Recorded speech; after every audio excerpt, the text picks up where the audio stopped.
안녕하십니까? 감사합니다. 오랜만에 뵙는 분들이 또 안식일학교 때 소개한 분 외에도 또 이렇게 있는 것 같습니다. 우리 한솔 전도사님이 또 와주셔서 너무 반갑습니다. 네.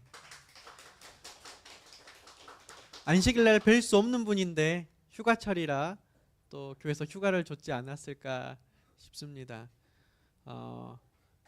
우리 한솔 전도사님 아버지는 순천에 사시는데 아직 교회를 다니지 않습니다.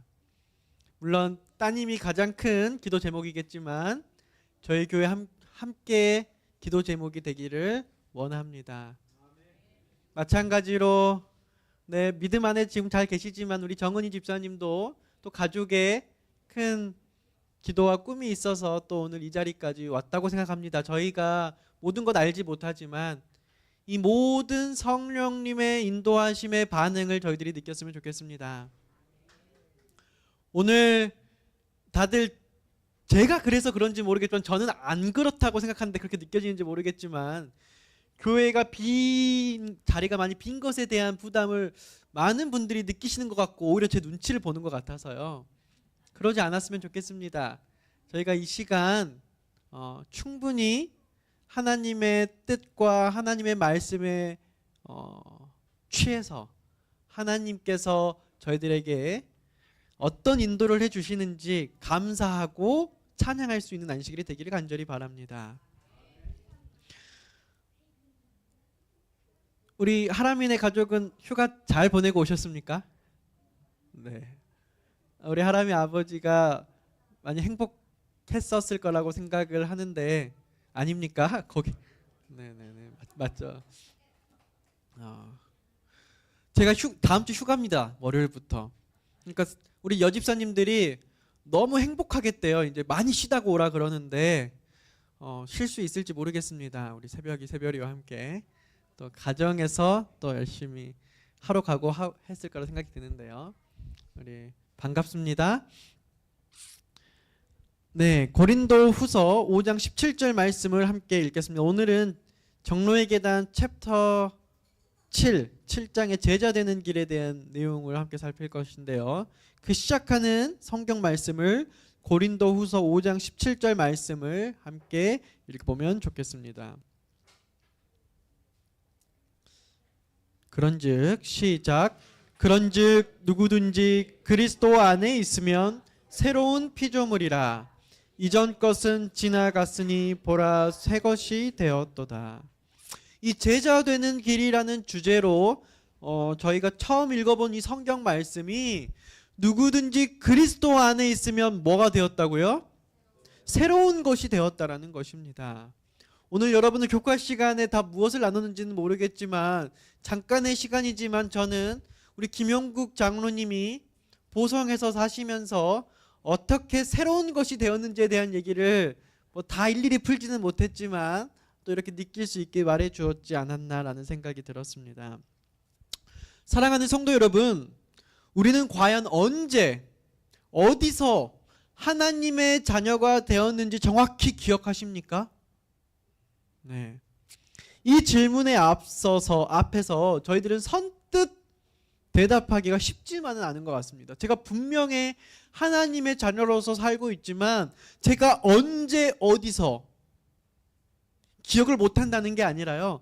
저는 제 기억에 언제 어디서 하나님의 자녀가 되었다라는 생각을 강하게 했던 적이 있는데 그 이후로 다시 무너지는 제 자신을 보고 다시금 다시 하나님의 부르심에 일어선 그때 다시 넘어지고 다시 일어서고 심지어 오늘 아침에도 다시 넘어지고 다시 일어난 저의 그런 기억에 정확히 언제 어디서가 내가 하나님의 자녀가 된 순간, 제자가 된 순간인지 저희들이 자신 있게 말하기는 어렵다라고 생각이 듭니다. 왜냐하면 우리가 그리스도께 인도받아온 모든 과정을 그 모든 순간을 저희들이 다 캐치하고 있지 않기 때문입니다. 하지만 그러한 모호함이 우리가 하나님의 자녀가 아니라는 증거도 아니라는 사실을 여러분들 기억하시면 좋겠습니다. 예수님께서 니고데모에게 이렇게 말씀하셨어요. 요한복음 3장 8절에 바람이 임의로 불매 내가 그 소리는 들어도 어디서 와서 어디로 가는지 알지 못하나니 성령으로 난 사람도 그러하니라. 우리는 바람을 눈으로 볼 수는 없습니다. 하지만 바람이 나뭇가지에 흔들리고 또 우리의 뺨을 스치고 그 감촉을 통해서 우리들이 바람이 존재하고 있다는 사실을 잘 아는 것처럼 우리는 성령님께서 우리 마음속에 어떻게 시작해서 어떻게 결론을 지어서 어떻게 움직이시는지는 다 설명할 수는 없지만 우리 안에 나타난 삶의 변화, 가치의 변화, 품성의 변화를 통해서 오늘 아침에 내가 갖게 된 이 에너지를 통해서 성령의 능력을 분명히 체험할 수는 있습니다. 우리는 눈에 보이는 증거가 없을지라도 우리 안에 일어난 새로운 생애의 시작이 바로 성령의 역사임을 믿음으로 고백하게 됩니다. 제가 잠깐 30초 드릴 테니까요. 옆에 분들에게 오늘의 새로움의 시작을 좀 고백해 봤으면 좋겠습니다. 혹 없으신 분들은 하나님께 고백했으면 좋겠습니다. 하나님, 제가 이 순간 하나님께서 주시는 새로운 생애를 제가 경험하고 싶습니다. 제게 믿음을 주십시오. 혹 그 믿음을 내가 확신을 가지고 경험하신 분들은 잠깐 옆 사람에게 저는 오늘 하나님께서 새롭게 해주셨습니다 라고 고백해 주시면 좋겠습니다. 30초 드리겠습니다. 시작. 거짓 고백은 하지 마시고요. 그런 경험이 없으시면 하나님께 요청하시면 좋겠습니다.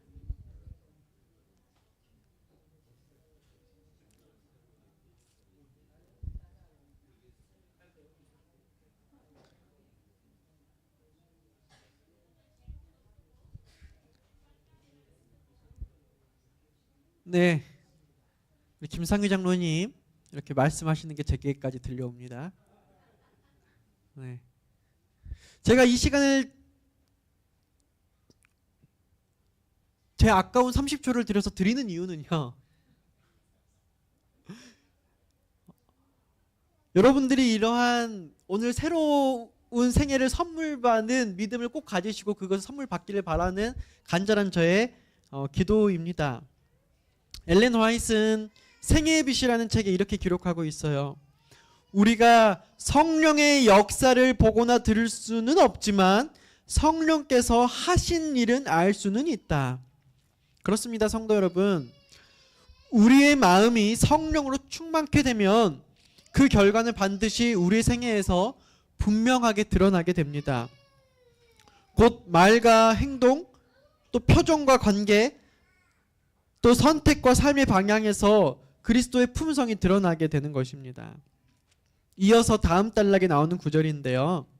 품성은 선한 행동 하나 혹은 나쁜 행동 하나로 나타나지 않는다. 품성은 우리가 날마다 말하고 행동하는 태도로 드러난다. 우리는 종종 어떤 사람의 선행 하나를 보고 그 사람이 좋은 사람이라고 단정짓기 쉽습니다. 반대로 말하면 어떤 사람의 하나의 실수로 이 사람이 엄청난 죄인이라고 우리가 단정하기도 경우도 있는 것 같습니다. 하지만 실제로는요, 하나님의 능력 없이도 우리들이 때로는 옳은 행동을 하기도 하고요, 하나님이 함께 하시지만 저희들이 죄에 노출되어 죄된 삶을 살기도 합니다. 예를 들어서 예수님이 동행하지 않는 사람이라 할지라도 이기적인 마음으로 선행을 해가고 자선을 베풀 수 있습니다. 불쌍한 이를 도우며 심지어는 사람들의 평가를 의식해서 나쁜 일을 주저하기도 합니다. 겉으로 보이는 선한 행동이 반드시 선한 품성에서, 하나님께서 주시는 품성에서 나왔다라고 말할 수 없는 이유가 여기 있는 것입니다. 우리는 단 한 번의 사건이나 말 한마디, 행동 하나로 그 사람의 진심과 중심을 판단할 수 있습니까? 없습니까? 네, 없어요. 근데 우리는 판단하려고 합니까? 안 합니까? 왜 그러는지 모르겠어요. 제가 이렇게 설교하면서도요, 꼭 지나고 내려오면 저도 무언가를 꼭 어떤 사건이나 어떤 것을 중점으로 판단하려고 하는 죄가 있어요. 그래서 하나님께 끊임없이 새로운 성령의 역사를 저희들이 요청하지 않고 성령의 지도를 회피하지 않으면, 받아들이지 않으면 저희들은 끊임없는 반복적인 삶을 살아갈 수밖에 없는 것입니다. 이 품성이 그리스도께 속한 것인지 아닌지는 결국 하나님과 나 자신만이 아는 영역이에요. 하지만 기억할 것이 있습니다. 성령님의 능력은 인간의 능력과 다르기 때문에요. 우리 안에 성령께서 역사하실 때 그 삶 전체에서 성령의 열매가 드러나게 되어 있습니다. 갈라디아서 5장 22절, 23절은 성령의 열매를 이렇게 말합니다. 함께 읽어볼까요? 시작. 오직 성령의 열매는 사랑과 희락과 화평과 오래 참음과 자비와 양성과 충성과 온유와 절제니 이 같은 것을 금지할 법이 없느니라. 네. 그리스도를 통해 품성이 재창조된 것을 경험한 사람에게는 이러한 열매들이 맺힌지도 모르게 맺힙니다, 여러분. 내 본성은 제가 보성 사람이라서 굉장히 성질이 있고 성격이 있어 보일 수가 있거든요. 그러나 저도 모르게 온유와 절제의 마음이 그 안에 드러나는 품성의 재창조를 경험한다라는 것입니다. 그래서 저의 개성이 좋다 나쁘다가 아니라 필요한 곳에는 좋게 쓰여지고 불필요한 곳에는 절제되는 성령님이 제 삶을 컨트롤해 주시는 성령의 역사하심을 느끼고 살아간다라고 하는 것이죠. 그것이 한 번 성령님이 지승천이라는 사람에 들어왔다고 계속되는 것도 아니고, 그래서 이것은 단지 습관의 변화가 아니라 삶의 근본적인 방향, 마음의 중심이 완전히 바뀌는 것을 의미합니다. 과거에 좋아했던 것을 이제는 싫어하고, 전에는 관심 없던 것을 관심 갖고 사모하게 되는 것이죠. 예전에는 이것 없으면 내가 못 살겠다라고 여겼던 것들이 언제부턴가 나도 모르게 마음에 거리감이 생기고 그리스도를 따르는 길에서 방해가 되는 존재로 느껴지게 되는 것입니다. 그래서 교만했던 마음이 한순간에 한 번의 기도로 겸손으로 바뀌기도 하고요. 세상의 지혜를 구하는 마음이 한순간에 하나님의 지혜로 바뀌게 되는 것을 우리들이 언제 어디서 어떤 경험을 잘 모른다 할지라도 그것을 느끼는 거예요. 내 스스로는 내 무력이 절대로 바뀌어지지 않는 것이 어느 순간에 내가 다른 것을 바라보고 그것을 내려놓고 있는 것을, 여러분 우리들이 날마다 그런 선물을 받고 살아가지 않습니까? 겉모습과 평판을 쫓던 삶에서 하나님 앞에서 진실함과 은밀한 경건을 저희가 소중히 여기게 되는 저희 자신을 바라보게 됩니다. 이러한 변화는 억지로나 인위적으로 되던가요, 집사님? 안 돼요. 성령님께서 그 사람 마음 깊숙이 거하실 때만 이루어지는 역사입니다. 이 변화는 결국 예수님의 발자취를 따르는 삶으로 이끌어집니다. 그래서 저는 교회 사역이, 교회 행정이, 또한 교회에서 선포되는 이 설교 시간에 이러한 설교 준비조차도 우리들의 진실된 회개와 기도 없이는 이루어지지 않는다라고 생각합니다. 제 마음에 고뇌가 있을 때가 있어요. 때로는 식욕이 없어지고 어떤 헤쳐나가야 될 산 앞에서 굉장히 힘들 때가 있습니다. 저뿐만 여러분들도 마찬가지일 거예요. 세상에 여러 가지 일들로 있을 때. 그때 저희들에게 평안과 저희들에게 헤쳐나갈 수 있는 키들을 주시는 것은 언제나 저의 경험과 지혜가 아닌 그 기도를 들으시는 하나님의 성령님의 역사하심이었습니다. 내가 불편했던 사람이 나를 도와주고, 내가 힘들어했던 부분들이 하나님께서 특별한 방법으로 넘어가게 해주시고 이끌어주시는 그 경험만이 우리가 하나님만을 높이고 저희들이 자아를 겸비하게 할 수 있는 힘입니다. 사랑하는 성도 여러분, 우리의 상황이, 우리의 여건이 하나님의 계획을 막지 못합니다. 또 우리의 부족한 믿음이 하나님의 재림을 연장시키는 것도 아닙니다. 하나님의 계획 속에 우리들이 하나님의 제자로서 바른 믿음을 가지고 하나님의 참된 제자로 살아가기를 간절히 바랍니다. 매일의 선택 속에서 예수님이라면 어떻게 하셨을까라는 생각을 하며 믿음으로 주님의 길을 걷게 되는 것, 그것이 바로 품성의 재창조가 이루어진 삶입니다. 제가 이론적으로 지금 설명을 열심히 하는데요, 경험하지 않고는 알 수 없는 부분인 것 같습니다. 그래서 제가 간절히 기도하고 제 안에 찾아오신 성령님께 동일하게 제가 기도하는 것은 하늘에 계신 우리 아버지께서 그러한 품성의 재창조의 역사를 오늘 이 자리에 함께 하신 모든 여러분들에게 해 주시기를 간절히 기도합니다. 제가 할 수 있는 일은 그게 최고로 잘하는 일인 것 같아요. 사랑은 여러분 하나님께로부터 옵니다. 하나님은 모든 사랑의 근원이시고 모든 참된 사랑은 그분에게서부터 옵니다. 사랑은 죄로 물든 인간의 마음에서 스스로 이렇게 생겨날 수 없어요. 그러니까 내가 사랑을 갖겠다고 해서 가질 수가 없습니다. 우리의 본성은 이기적이고요, 자기 중심적입니다. 그래서 스스로 희생하고 조건 없이 베푸는 사랑은 죄의 본성에서 결코 나올 수가 없습니다. 참된 사랑은 예수 그리스도께서 살아계신 마음 안에서만 발견이 됩니다. 여러분들이 제 안에 사랑을 보았다면 그때 예수님께서 제 안에 계셔 주셨기 때문에 볼 수 있어요. 그렇지 않고는 예수님 없이는 우리 안에 사랑이 흘러나올 수가 없습니다. 이 사랑은 감정이 아니고요, 성령을 통해서 열매 맺는 열매이고 자기 희생과 또 용서와 오래 참음으로 나타납니다. 제가 목회 상담을 하다 보면 참 많이 듣는 상담 주제가 있어요. 그것이 무엇일까요? 목사님, 제가 사랑이 안 나옵니다. 특별히 나에게 상처 준 사람에게는 더더욱 뭘 해야 되는지 아는데, 내가 용서해야 되고 오래 참고 사랑해야 되는지 아는데 그게 돼요, 안 돼요? 안 됩니다. 제가 그 부분의 많은 데이터 중에 많은 부분을 말하면 대부분의 아내들이 남편을 잘 용서를 못 하더라고요.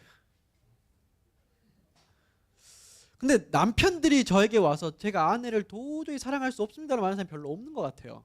보면 아이고 제가 어쨌든 아내 덕분에 삽니다 라고 말을 많이 하는데, 이상하게 많은 우리 어머니들, 우리 여집사님들은요, 십자가가 거의 남편이에요. 대부분들이. 안 그런 분들이 간혹 있기는 하는데 별로 없는 것 같아요. 제가 보니까.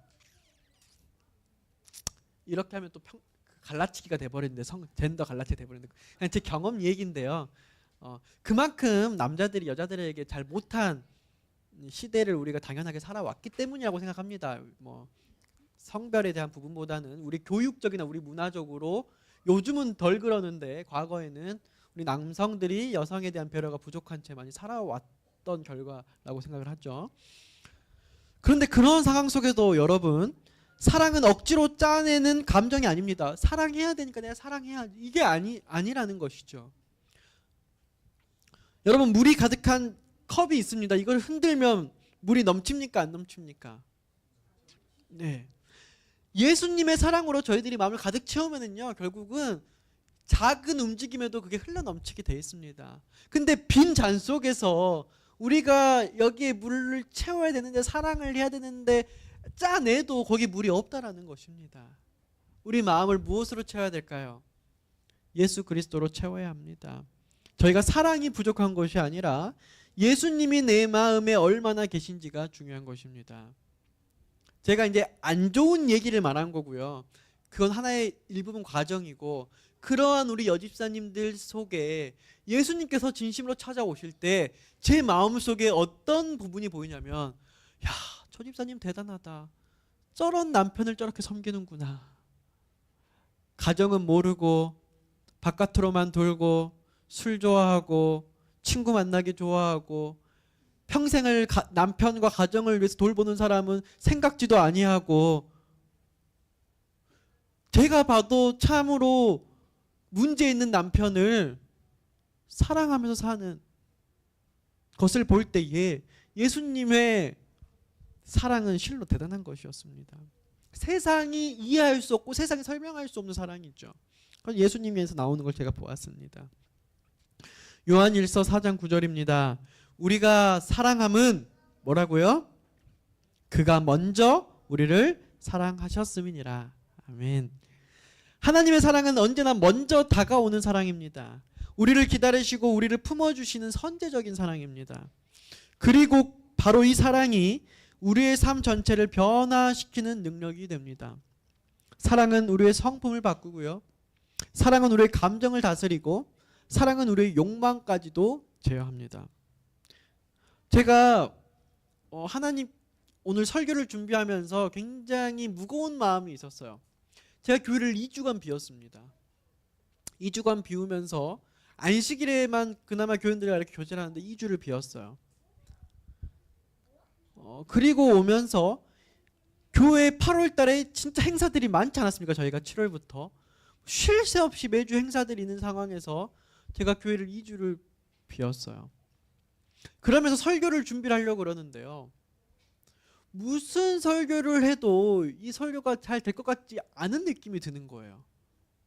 왜냐하면 제가 부족하게도 그 2주 동안 많은 교인들 찾아서 연락하고 계속 교제를 비대 만나지 못했지만 했다면 괜찮은데 그게 많이 비어 있으니까 어려운 거예요. 그러다 보니까 제 마음속에 드는 생각이 사랑이 부족하니까 지금 뭔가 굉장히 제 마음에 두려움이 생긴 거예요. 하나님께 기도했습니다. 하나님, 우리 교회가 문제가 없는 교회인데 제 안에 사랑이, 그러니까 저 안에 여러분들과 제 안에 예수님과 연결된 그런 교제가 딱 부족하니까 제가 굉장히 지금 뭔가 교회 가는 차에서도 평상시와 다른 어떠한 그러한 말할 수 없는 두려움도 없고 아무 문제가 없고 지금 교회는 잘 되고 있는데 그런 두려움이 있습니다. 무엇이 문제입니까? 무엇이 문제입니까? 제가 자꾸 묻자 하나님께서 하신 말씀이 행사들이 많은 게 중요하고 우리들이 지금 어떤 문제가 없는 게 중요한 게 아니라 네 안에 예수 그리스도의 사랑으로 쳐서 그 사랑이 누구에게 전달이 돼야 되는데, 우리 장로님 한 분, 집사님 한 분에게 전달이 돼야 되는데 이 전달이 되지 않으니 그러는 거예요. 그래서 제가 오늘 하나님께 참된 제자가 되는 길 중에 하나는 우리가 사랑을 받는 것인데, 그 사랑을 받으면 흘러 넘치지 않을 수 없습니다, 여러분. 그래서 우리가 한 사람 한 사람에게 관심 갖고 진정한 사랑이 내가 쥐어짠 사랑이 아니라 하나님을 통해서 나오는 사랑이 좀 전달되었으면 좋겠습니다. 그랬더니 보이지 않는 것이 보이고, 내가 얼마나 불찰했는지가 보이고, 내가 얼마나 부족했는지가 보이고, 그렇게 보이니까 내가 섭섭했던 사람들이 나를 얼마나 위해줬는지가 보이고, 나를 얼마나 생각해줬는지가 보이면서 회복된다라는 것을 제가 조금 느꼈던 거고, 그 회복이 저희 안에 이렇게 다 되었으면 좋겠습니다. 그것을 해줄 수 있는 게 역시나 하나님의 사랑뿐이었습니다. 저희들이 생각하는 과정, 저희들이 준비하는 어떠한 노력, 저희들이 교회를 위해서 헌신하는 봉사가 이것들을 채우는 것이 아니라 결국은 내 안에 갈급한 하나님의 사랑이 저를 채워주시고, 그것들이, 그러니까 여러분, 마법이 있으면 차가웠던 얼음 세상이 따뜻했던 세상으로 바뀌는 동화처럼 우리의 이 신앙생활도 굉장히 많은 원인과 결과가 있는 것이 아니라요, 내 안에 하나님의 사랑이 채워짐으로써 내가 성령님을 통해서 품성의 재창조를 느낌으로써 이 모든 것들이 회복된다라는 것을 저와 여러분이 모두 경험하실 수 있으면 좋겠습니다. 무엇보다 우리 안에 하나님의 사랑이 살아날 때에 우리의 삶은 기쁨과 평안으로 채워지고 우리 주변의 사람들에게는 좋은 감화를 끼치게 됩니다. 사랑은 우리의 삶을 인도하는 가장 강력한 힘입니다. 그리고 그 사랑은 우리가 만드는 것이 아니라 하나님께서 우리에게 먼저 부어주신 선물입니다.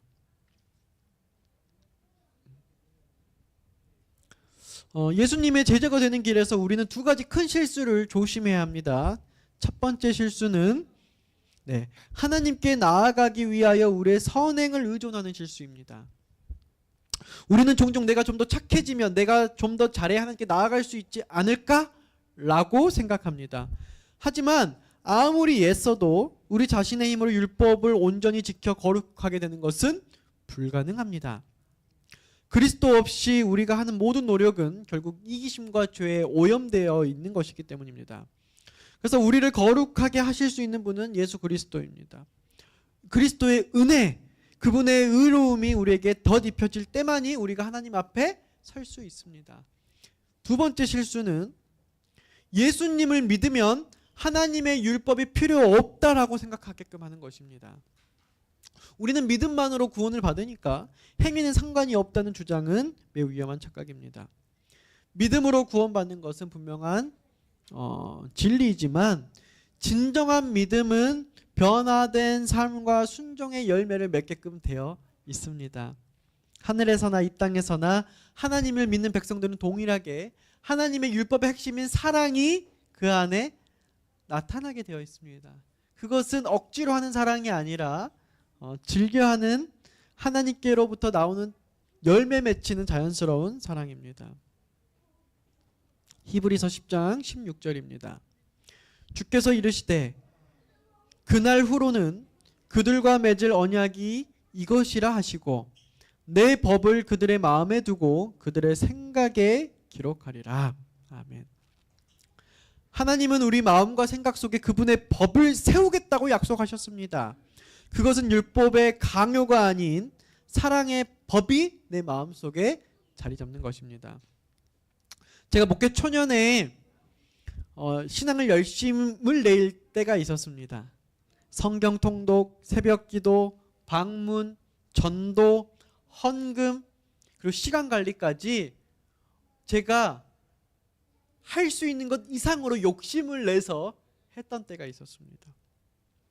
모든 것을 욕심내서 철저히 하니까 제 스스로 드는 생각이, 은밀한 생각이 요즘 이 시대에 이 정도면 나는 호남 앞에서 참 괜찮은 목사구나. 그러면서 이렇게 하지 못한 목사들을 모시는 교회는 조금 불쌍하다. 이제 좀 부끄러운 고백을 하는 것입니다. 그런 생각이 제가 열심을 내면 낼수록 그런 생각을 안 하려고 노력을 해도 은밀하게 제 마음속 깊은 곳에 드는 것을 제가 솔직하게 고백하는 것입니다.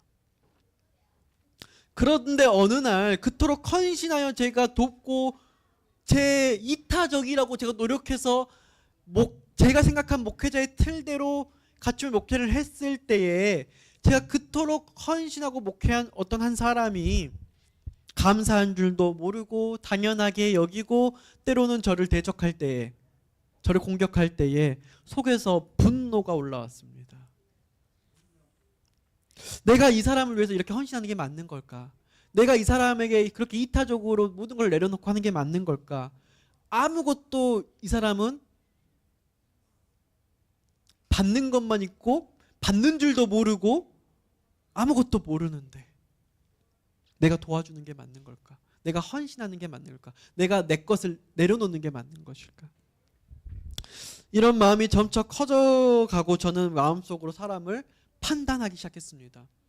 신앙생활을 오래 한다고 해도 이 사람은 이것밖에 안 되는 사람. 그런 교인과 함께 교회 안에 있는다는 것은요, 아무리 기도를 해도 마음이 평온하기는커녕 내 마음이 차가워지기만 하는 것입니다. 다행히 예수님께서 제 마음속에 찾아와 조용히 이런 말씀을 해주셨습니다. 네가 하나님을 위하여 했다고 생각했던 그 모든 일이 사실은 너 자신을 위해서 한 것이 아니냐. 너는 나 없이는 열심을 낼 수도 있지만, 하지만 나 없이는, 예수님 없이는, 너가 나 없이 내는 열심은 결국 너를 교만하게 만들 뿐이고 결국 너를 쓰러지게 할 뿐이다. 제가 정말 하염없이 그 예수님의 음성을 딱 들으니까요, 막 눈물이 나더니 많은 깨달음을 가지게 되었습니다. 아, 내가 예수님 없이 나를 바꾸려 했구나. 예수님 없이 나를 바꾸려 했구나. 아, 내가 예수님 없이 이 교회를 부흥시키려고 했구나. 아, 내가 예수님 없이 우리 교인들을 설득하려고 했구나. 아, 내가 예수님 없이 누구에게 만족감을 주려고 했구나. 할 수가 없는 거예요. 할 수가 없어요. 내가 예수님 없이 이 설교를 통해서 여러분들 감동을 줄 수가 없게 되는 것입니다. 순종은 우리가 하나님을 사랑하고 따른다는 가장 분명한 표시입니다. 성경은 이 진리를 일관되게 말씀합니다. 요한일서 5장 3절입니다. 하나님을 사랑하는 것은 이것이니 우리가 그의 계명을 지키는 것이라. 그의 계명은 무거운 것이 아니로다. 요한일서 2장 4절입니다. 그를 아노라 하고 그의 계명을 지키지 아니하는 자는 거짓말하는 자요 진리가 그 속에 있지 아니하되. 하나님을 사랑한다면 반드시 그 사랑은 순종으로 나타납니다. 순종은 단순히 의무가 아니라 사랑의 표현이며 관계의 열매이기 때문입니다. 하지만 여기서 우리는 중요한 진실 하나를 기억해야 하는데요. 아담은 죄를 범하기 전에 하나님의 율법의 완전한 순종을 통해 의로운 품성을 유지했었습니다. 그러나 결국은 그는 그 시험에서 실패했고 그 결과 죄는 인류에 들어오게 되었습니다. 그리고 오늘날 저희들도 마찬가지입니다. 그 죄로 인해 타락한 인간은 더 이상 자신의 힘으로 완전한 순종이나 의로움에 이룰 수가 없습니다. 율법은 선하고 의롭지만 그 율법을 죄 많은 우리 힘으로 지키는 것이 불가능하다라고 하는 것입니다. 그래서 우리는 예수 그리스도의 은혜가 절대적으로 필요합니다. 그분의 은혜가 우리 안에 임할 때만이 진정한 순종이 가능해지는 것입니다. 그러니까 여러분, 진정한 순종을 갈망하십시오. 갈망하시되 그것을 누구를 통해서 구해야 될까요? 내 성령 하나님을 통해서 예수 그리스도를 우리의 구주로 우리가 찾아야 한다는 것입니다. 예수님께서 그런 저희들의 갈망을 아시고 피할 길을 마련해 주셨습니다. 예수님께서 이 땅에 오셨고 우리가 직면하는 모든 시련과 유혹을 친히 경험하셨죠. 그러나 그분은 단 한 번도 죄를 짓지 않으시고 완전한 생애를 사셨습니다. 그리고 죄 없는 그분께서 저와 여러분들의 죄를 대신하여서 십자가에 돌아가셨습니다. 예수님께서 이렇게 제안하십니다. 내가 너의 죄를 짊어지고 너에게 나의 의를 입혀주겠다. 여러분, 이것이 바로 복음입니다. 그리고 이 복음은 지금 이 순간 우리에게도 동일하게 제안되고 있습니다. 너무나도 잘 알려진 말씀이지만 다시 깊이 묵상해 보길 원합니다. 내가 그리스도와 함께 십자가에 못 박혔나니 그런즉 이제는 내가 사는 것이 아니요 오직 내 안에 그리스도께서 사시는 것이라. 그렇게 우리는 신앙 안에서 자랑하거나 자만할 수 없습니다. 여러분, 믿음의 참된 의미를 알고 계시나요? 그저 알고 있고 동의하고 이해하는 것만으로 충분하다고 생각하십니까? 우리는 자주 이렇게 말하죠. 내가 하나님을 안다. 나는 하나님의 능력을 믿는다. 나는 하나님의 말씀이 진리임을 인정한다. 하지만 그 고백이 참된 믿음의 고백이 될 수 있을까요? 야고보서에 보면은 귀신들도 예수님을 믿는다 그랬어요. 내가 하나님은 한 분인 줄을 믿느냐 잘 아는도다. 귀신들도 믿고 떠드느니라. 즉 단순한 지식이나 동의로는 참된 믿음을 가질 수 없습니다. 참된 믿음이란 하나님을 전심으로 사랑하고 이 우리의 마음이 그분 앞에 정결케 서 있고 예수님의 사랑으로 이웃을 사랑하면서 우리는 비로소 변화되었다, 거듭났다, 품성이 재창조되었다, 예수님의 제자가 되었다라고 말할 수 있게 되는 것입니다. 그것이 오늘 복음이 우리에게 요구하는 믿음입니다. 지식이 아니라 변화를, 의지가 아니라 은혜를, 행위가 아니라 사랑에서 비롯된 순종을, 그리고 나 자신이 아니라 내 안에 살아계신 예수 그리스도를 저희들이 찾아야 하는 것입니다. 시편 119편 97절입니다. 내가 주의 법을 어찌 그리 사랑하는지요. 내가 그것을 종일 작은 소리로 읊조리나이다. 이 고백은 은혜로 변화된 사람의 마음에서 나오는 그런 진심 어린 찬양입니다. 하나님의 법이 짐이 아니라 기쁨이 되고 억지로 외워야 하는 규칙이 아니라 종일 읊조리고 싶은 하나님의 사랑의 말씀이 되는 것입니다. 우리의 삶이 불완전하다고 하여서 반복되는 실수를 계속해서 짓는다고 하여서 나는 왜 부족할까? 하나님은 나를 정말 자녀로 인정하실까? 그런 마음에 눌려 자신과 하나님의 관계를 의심하게 되기도 합니다. 그렇기 때문에 다시는 죄를 짓지 말라라는 말씀이 저희들을 공격하기도 합니다. 바로 그런 저희들에게 엘렌 화이트이 이런 편지를 썼습니다. 용기를 잃지 말라. 희망을 놓지 말라. 우리는 때때로 우리가 저지른 과오와 불완전 때문에 예수의 발 앞에 엎드려 슬피 울 때가 있을 것이다.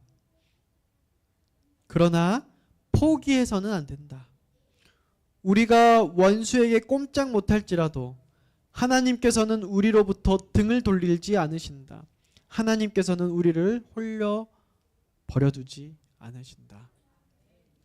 사랑하는 성도 여러분, 우리가 그토록 얼마나 철저하게 신앙하려고 열심히 노력했습니까? 그럼에도 불구하고 오늘 아침 지금 이 순간 또 넘어진 제 자신을 볼 때 우리가 얼마나 부끄럽고 처참하고 회의감이 듭니까? 그런데 포기하지 말라고 하십니다. 우리가 하나님을 포기하지만 않으면 그런 죄된 우리라 할지라도 하나님께서는 우리를 절대 등 돌리지 않으신다라고 하는 사실입니다. 사도 요한은 우리가 요한 별명이 뭐죠? 사랑의 사도잖아요. 사랑의 사도는 이렇게 기록했습니다. 나의 자녀들아, 내가 이것을 너희에게 쓰면 너희로 죄를 범하지 않게 하려 함이라. 만일 누가 죄를 범하여도 아버지 앞에서 우리에게 대언자가 있으니 곧 의로우신 예수 그리스도이시니라. 아멘. 절대로 이 말씀을 어떤 상황이 오더라도 잊지 않으시기를 간절히 바랍니다.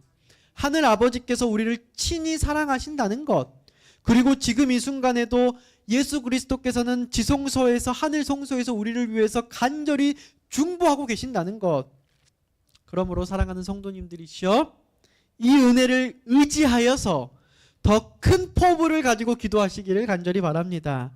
우리에게는 더 깊고 온전한 믿음이 필요합니다. 자기 자신에 대한 신뢰는 내려놓고, 내 경험은 내려놓고, 내 판단은 내려놓고 예수 그리스도의 능력과 자비를 더 깊이 의지하시기를 바랍니다. 예수께 가까이 갈수록 우리의 생애는 실제적으로는 결점이 줄어들 수 있겠지만, 사람들이 봤을 때 실제로 우리들 눈에는 내 결점이 더 많이 보이게 될 것입니다. 왜냐하면 거룩하신 주님 앞에 서면 설수록 내 죄악이 더욱 선명하게 보이기 때문입니다. 혹 제가 여러분들에게 좋은 사람으로 보여질지언정 저의 죄는 하나님 앞에 점점 더 많이 비춰주는 것이 사실입니다. 제 자신만 보았을 때는 과거에 제가 하나님을 몰랐을 때, 그리고 하나님을 알았다 할지라도 온전히 알지 몰랐을 때 제 많은 죄들이 점점점 극복되고 없어지고 성화되는 것처럼 보여질지 모르겠습니다만은, 실제로 제 눈에는 하나님과 제 사이에는 정말 그전에 보지 못했던 제 이기심까지도, 저의 정말 부족함까지도 혹은 겸손이라는 포장 속에 있는 저의 교만함과 저의 모든 불순한 의도까지도 하나님께서는 드러나게 하신다는 사실입니다. 그럴 때에 찾을 수 있는 것은 예수님밖에 없습니다. 온전히 드릴 수 있는 것은 제땐 제 자신밖에 없습니다. 깨끗해 보이고 거룩해 보이는 것으로 여러분들과 함께 제가 설 수 없게 되는 것입니다. 그리고 바로 그 순간 그때 경험되는 제 품성의 재창조, 새로운 피조물, 하나님께서 주신 능력으로 저는 예수님을 더 크게 찬양할 수밖에 없습니다. 왜냐하면 자신의 죄를 깊이 아는 사람만이 예수님의 은혜를 진심으로 사랑할 수 있기 때문입니다. 사랑하는 여러분, 참된 제자가 되고 싶으십니까?